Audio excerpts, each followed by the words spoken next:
Hello guys, welcome back to our channel. If it's your first time watching, welcome. My name is Zinhle. And I am Sibusiso. And we are the Mlangenis.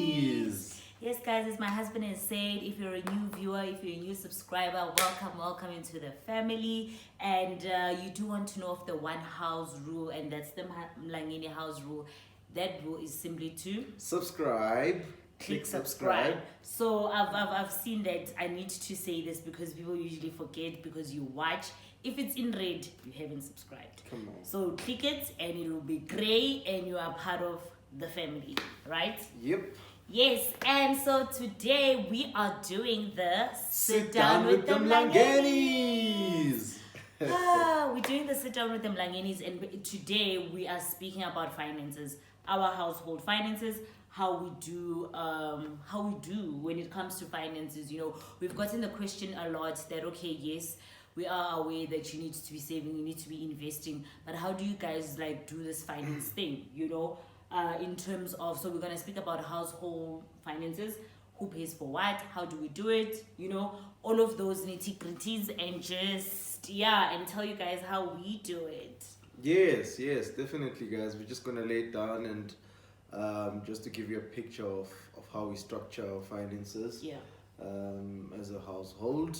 Yes, so first things first, the big question that people always ask is that, do you guys have a joint account, right? And no, we don't. However, I think we're just lazy to go to the bank, ne? Because we had spoken about this. We're very transparent when it comes to our money, so we know everything about each other's accounts. So we did speak about, okay, let's get a joint account, you know, so that we just have one account and everything will flow from that account, because I just feel like it's easier that way. You know, people might think that, oh, then how does it work? Would you track each other's spending? Don't you give the other person room to, you know, a free room? Because obviously now everything will be known, will be seen. Because I feel like with the joint account, you'd have the account and then you must give each other allowances. So I think when we do that, when you do that, if we're gonna do that, then you'd have like an allowance from the account that you can like spend on a monthly basis. But for now, no, we have separate accounts. Like my wife said, we have separate accounts, and the most important thing, obviously, that we have separate accounts is transparency. I mean, you need to account for every cent, if I may say, you know, that comes in and that goes out, you know. And with the joint account thing, the day we get to do it, fine. It won't be hard for us to adjust, because we always discuss our spendings. You know, and most of the time we spend the money together, you know. I mean, so I spend my allowance on her and she spends her allowance on me. So it's that thing. But yeah, I mean, it's just to be transparent. Obviously you need to be responsible and save and invest where you can. So what we do is, as I said, we know how much the other one gets, you know, in terms of the total household income, and we have our expenses, you know, our rent, car insurance, and then we break it down. So right now, how we're doing it, my husband pays for 1, 2, 3, 1, 2, 3, what expenses. I pay for 1, 2, 3, 1, 2, 3 expenses. Obviously, he pays like more things than me. But that's how we have it. Like we list, so we list everything, all of our expenses, and then we have allocated that you go pay this, and I go pay that.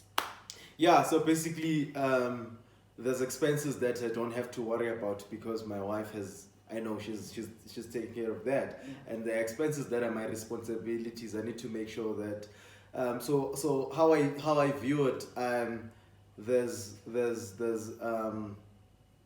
operating expenses. So operating expenses, you know, will be just to get the household going. You know, and there'll be fixed expenses, which are fixed expenses, and most of the fixed expenses are are paid by myself, and my wife looks after the operating expenses, which which makes life very much easier for me, if I may say. You know. Yes, because your husband must make sure that you have a place to stay. You know, he must pay for a place to stay. He must house you, and then you turn the house into a home.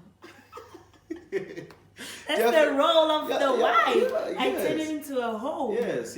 I mean, that's why I wouldn't worry about food and stuff like that. And that's not my department, you know. So there's department. Yeah, so it's how I view them is operating expenses and fixed expenses, and the fixed expenses I'll take care of, and the operating expenses of running the household. I mean, my wife she does a better job in running the household, actually, you know. I'm the FM, guys. I'm the financial manager. Yes. Of this yes, and over above our expenses, we try to save as much as we can. Yes. One of the things that we did beginning of the year, we unsubscribed DSTV. So we used to pay for the premium package. Yeah, look at us. Like 6 months later, we're still fine. and then we treated that amount as a savings. So the 900 that we are paying on a monthly basis, now we're taking that to our savings account. Yeah, so that like we have emergency funds, because sometimes we do need things that maybe are not accounted for, like in terms of like part of the budget, but we know we're not gonna stress because there's a certain amount that we are saving. And obviously you save so that you have money for like rainy days. So what we also do, which is very important, we plan. Actually, we have a budget. We have a budget and we filter everything in the budget. And we are very I'm very future orientated. So even with our plans for the year, you know, when we're saving towards something, whether it be a holiday or something we want to buy, it's in that budget, you know, and there's a saving portion that goes towards that specific thing that we want to achieve. So we saved on DSTV, and it's a great a saving, you know. And we look at other manners of, okay, you know, what else can we save on, and we treat where can we cut costs. Where can we cut costs, and then that goes to our saving fund. Yeah, which I mean, I was not much of a saver, I must say, and I'm glad that there's certain things that you get when you marry, you know. Indeed, she is a suitable helper. You know, she has encouraged me to save. You know, even personally, you know, invest where I can, even if it's the smallest amount that I can. Yeah. But I must just get into the habit of. Because when I have a huge excess, now I can be able to invest or save that huge excess. Yeah. You know, so one day we will go to the bank and have that joint account. I know the bank that we're using does not have joint accounts. Really, yeah. So it's just a matter of giving one access to the other. Powers, yes, I know. Powers, yeah. They call it power of attorney. Yeah. Yeah. But it's still, you use the same account. Do you use the same account? Yeah, use the same account. You have your own card. I don't know why they don't call it a joint account, because it's pretty much that. Yeah. Because when we inquired about it, they said they don't have joint accounts. We did inquire, guys. One can give the other powers over their account. Power of attorney over their account, you know, and stuff like that. Authorization over the account and all of that. Yes. So my husband touched on investing. I think we need to get into the culture of saving and investing. And I think we do not invest or invest specifically because we think it requires a lot of money. You know, we don't do enough research, and you don't need a lot of money to start an investment. You know, there's different types of investment. There's unit trust, there's shares. Like, you can go buy one share. Come on, tell us. One share, and there's when you go to a JSE market, there's different shares, and obviously companies, other shares are more expensive than the other. But with your 100 Rand, you can get 2 shares, whatever the case might be, depending on the company. And think about it, if you can just save 100 Rand and you buy each share that is worth 50 Rand every month, you are part of the equity. Like now you're a shareholder of that massive company. And because you've just put aside 100 Rand and you're buying your shares, there's unit trust. You start a unit trust from a very low amount, depending on which asset management you're using. From 250, you can be, you're saving it, you save 250, and you'd be surprised. Obviously you want it for long term, that years later, you'd have this amount, and it's because you did like your research. So I think a lot of people are like, unit trust the policy, because they use that policy word and they just like, I'm a policy, Yeah. And there are policies like funeral cover, like study education funds. All of these things, guys, it's just a matter of like going on Google. As much as you're always on the internet for Instagram, Facebook, you literally just have to Google and you can see that you can save. You can start with 100 Rand. It's just getting into the habit of saving and understanding. And as my husband said, if you can be smart with your saving and your money when you have only 500 Rand, when God blesses you with 500,000, you'll be able to manage it, instead of like blowing it, because you're already in the culture of saving, in the culture of investing. So yes, it's very important. Definitely. And the one thing I love about my wife is that uthandi mali, Yeah. But she doesn't like to spend it, which is such a blessing. This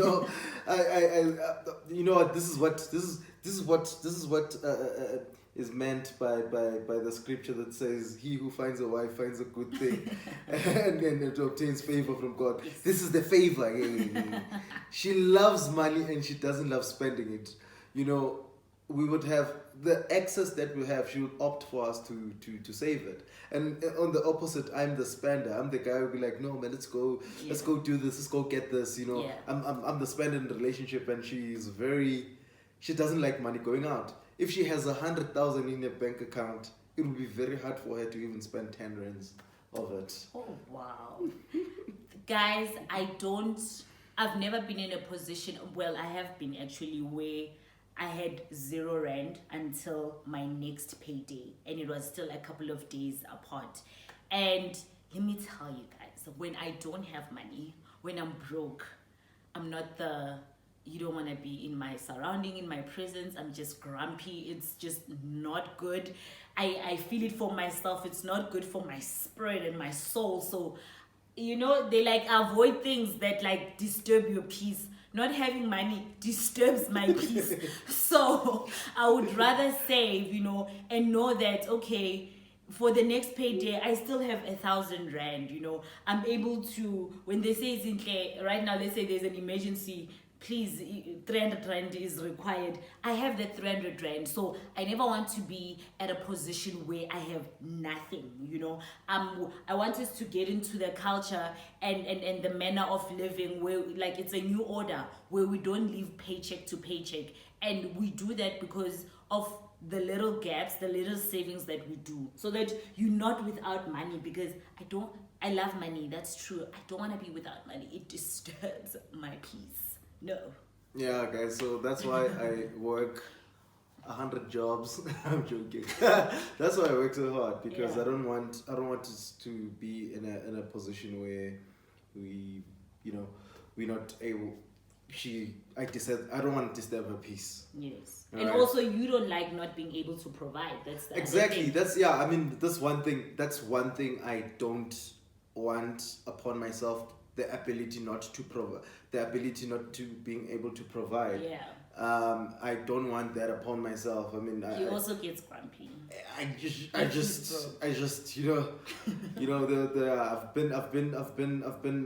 I've been in times where I had nothing. I was bad, and I really appreciate my growth from where I was to now. And I've seen how God has been there for me, and how God has been our constant provider. Yeah, he's been our constant. Yeah, no, he's been our constant provider. Yeah. And I really appreciate that, and I thank God for watching over our finances. Yeah. And it's literally that. It's just discipline, spending your money wisely, and just transparency, trusting each other with your money. If I get X amount from a client, I tell her that I received X amount from a client. you know, I just wanna do this with this money, you know. And it still gives room, guys, for you to be spontaneous, because don't think that when you're transparent, now he can't go buy me a gift on the side, because obviously the gift will come, I would see the gift, and then after it would be like, oh, this is what I did with the money. Yes. So it's not like now we are watching over the finances that you can't even breathe, or you can't even buy takeaways when you are alone, yana, or lunch. No, that still happens. But it's also like understanding that you can't be in a habit where you're a spender, like you just spend. Yeah, and materiality of course, materiality of the value is I can't go and blow a huge amount of money and be like, I bought you a gift, you know, with that money without consulting with her. But I mean, lunch. Yeah, like tips. Know, just cook, guys. You know, cook, because you can get into the trap of buying at the canteen or takeouts for lunch, because you are at work, you will get hungry. And you would then see end of the month, you're like, where did my money go? And you'd actually see that you bought lunch, because when you buy lunch, you probably want something to drink, you know, juice. So imagine if you like now buying lunch every single day, 5 days, you know, for 4 weeks or 5 weeks. That's a lot of money, because your lunch is not 20 rand, you know, your lunch is probably 50 rand. Lunch is expensive. I know at my canteen it's very expensive, you know, and on top of that you want to snack. So, you know, you would rather like cook, have iskaftina, or use something that's in the house. Make your bread, your sandwich from things that are at home. That way you're not wasting your groceries and you're saving money from skaftin, from lunch tin. Kulumi operations manager. So yeah, guys, so that's it for today, for this week's episode of we Sit Down with the Mlangenis. Share your comments, share your thoughts. How do you guys go about it? Yes. And let's engage. On saving. And tips on saving as well. Yeah, so what have you done? Yeah. I know the reviews did a series, a series on Finweek and how they save. We picked up we picked up a few tips. So guys, please do further share tips on how you're saving, because guys, let's be a generation, let's learn from each other and be the new generation that is not like the past generations, or how our parents, you know, grew up. They didn't know much. We have access to information, you know. So let us like share that information, let us just grow, give each other tips, and not live paycheck to paycheck, but make like multiple income streams. Multiple income streams. Multiple income streams. Starts from you. But with that being said, subscribe, like, comment below, and please share the page with everybody else so that they can also join the family. But for today, thank you so much for watching. We love you, we appreciate you, and yeah, until next time, bye.